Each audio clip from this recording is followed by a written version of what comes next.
আপনি যে অভিযোগ দায়ের করেছিলেন বাটারফ্লাই সেলাই মেশিন নকল আপনার কাছে বিক্রয় করা হয়েছে, এটি তদন্তে প্রমাণিত হলো আপনার উপস্থিতিতে এবং আরও অনেকে ছিলেন। এই প্রমাণিত হয়ে প্রতিষ্ঠানটিকে দুইটি শাস্তি দেওয়া হলো। একটি হচ্ছে 30,000 টাকা জরিমানা আরোপ করা হলো এবং টাকা রিয়ালাইজেশন হয়েছে, আদায় হয়েছে। এবং একই সাথে ভোক্তা অধিকার সংরক্ষণ আইন 2009-এর 76 ধারা অনুযায়ী আপনি অভিযোগকারী হিসেবে এই আদায়কৃত জরিমানার 25%, 30,000 25%, 7,500 টাকা হয়। এই টাকা এখানে রয়েছে, আপনারই পাবেন, আপনাকে আমরা দিচ্ছি। একই সাথে প্রতিষ্ঠানটি জনস্বার্থে পরবর্তী নির্দেশ না দেওয়া পর্যন্ত বন্ধ রাখার ঘোষণা দেওয়া হয়েছে এবং ওনার অফিসে গিয়ে ব্যাখ্যা দিবেন যে কেন তার প্রতিষ্ঠানটির যে লাইসেন্স আছে সেটি বাতিলের যে ব্যবস্থা আছে সেটি নেওয়া হবে না। তো আপনাকে আমরা এই 7,500 টাকা অধিদপ্তরের পক্ষ থেকে উঠিয়ে দিলাম। Thank you. ভোক্তা অধিকারের এই কার্যক্রম অব্যাহত থাকুক। অভিযোগ ছিল প্রথমত আমি একজন স্টুডেন্ট, সো আমার কোনো ধারণা ছিল না সেলাই মেশিন সম্পর্কে আমার কোনো ধারণা ছিল না। তো আমি আমার এক আন্টির কাছে শুনে এখানে আসি সেলাই মেশিন কেনার জন্য। আমি জানি না যে সেলাই মেশিন আসল হয় কিনা নকল হয়।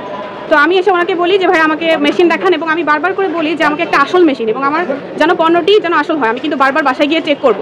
উনি আমাকে বারবারই বলে যে হ্যাঁ আসল। তারপরে আমি যখন বাসায় যাই, বাসায় যাওয়ার পর আমি যখন কিছু এক্সপার্টিস যারা মেশিন সম্পর্কে জানে তাদেরকে দেখাই, তারা আমাকে বলে যে এখন তো বাটারফ্লাই কালো কালার হয় না, বাটারফ্লাই তো এখন ব্লু কালার হয়। তো আমার সন্দেহ হয়, সন্দেহ হলে আমি ওই মুহূর্তে বাটারফ্লাই কোম্পানির কিছু প্রসেস আছে যেগুলোর মাধ্যমে বোঝা যায় যে মেশিনটি আসল কিনা নকল। তখন আমি ওই প্রসেসগুলো ফলো করি। প্রসেসগুলো ফলো করলে ওখান থেকে আমাকে মেসেজ করে জানানো হয় যে এই পণ্যটি আমাদের নয়। তারপর যখন বৃহস্পতিবার রাতের ঘটনা, তারপর শুক্রবার গেল, শনিবার গেল, তখন ভোক্তা অধিকারের অফিস বন্ধ ছিল। তো আমি নিয়মিত ভোক্তা অধিকারের ভিডিওগুলো দেখি এবং কারণ বাজারে বিভিন্ন জায়গায় অভিযান হয়। আমি বিশেষ করে স্যারের কথা বলতে চাই, ম্যাম, তাদের ভিডিওগুলো আমি দেখি এবং আমার মনে হয় যে আমি তাদের সাহায্যে আমি হেল্প করতে পারি। কারণ আমি এখন দোকানে গেলে তারা তো আমাকে পণ্য ফেরত দিবেই না, হতো এখানে আমার কিছু সিকিউরিটি প্রবলেম হতে পারে। তারপর হচ্ছে আমি সকালবেলা মেশিনটি নিয়ে ভোক্তা অধিকারে আসি, আমি একটা অভিযোগ দিই এবং আমি যেহেতু ঢাকা বিশ্ববিদ্যালয়ের একজন স্টুডেন্ট, আমার সময় খুব স্বল্পতা, আমি ক্লাসের ফাঁকে আমি বারবার করে আসতে পারি না, যার জন্য আমি আবার হাসানুজ্জামান স্যারের সাথে দেখা করে বলি যে স্যার আজকের মধ্যে কিছু করা যায় কিনা, কারণ আমি স্টুডেন্ট। যখন আমি আমার বিশ্ববিদ্যালয়ের কথা বলি তখন উনি আমাকে সাথে সাথেই স্যারদের সহযোগিতায় এবং কমিটির সহযোগিতায়, পুলিশের সহায়তায় আমার এখানে আসে এবং এখানে প্রমাণিত হয় যে পণ্যটি আসলে ভুল। নাম লেখা দেন, আপনার নাম লেখা দেন, এটা নকল।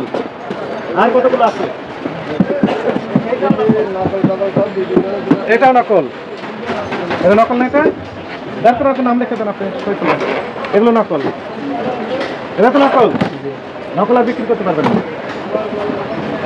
আমার মেইন কথা হচ্ছে যে আমি চাইলেই পারতাম যে থাক যা হয়েছে হয়ে গেছে, কিন্তু আমি এডুকেটেড, আমি বুঝতে পেরেছি, কিন্তু যারা মেশিন কেনে সেলাই মেশিন সাধারণত তারা হচ্ছে নিম্ন মধ্যবিত্ত এবং মধ্যবিত্ত, যারা গার্মেন্টস থেকে সারাদিন পরে এসে মেশিন চালায়, তাদের এত সময় নাই বা তারা এডুকেটেডও না, তারা বুঝে না আসলে প্রসেসগুলো কীভাবে তারা আসল মেশিনটা ক্রয় করবে। এইসব নকল মেশিন কেনার কারণে যে সব মানে ভোক্তা থাকে তারা 2 দিন পর এটা নষ্ট হয় ওটা নষ্ট হয়, এদের তাদের একটা ভোগান্তি, যেটা আমি মনে করি। সো আমার মনে হয় যে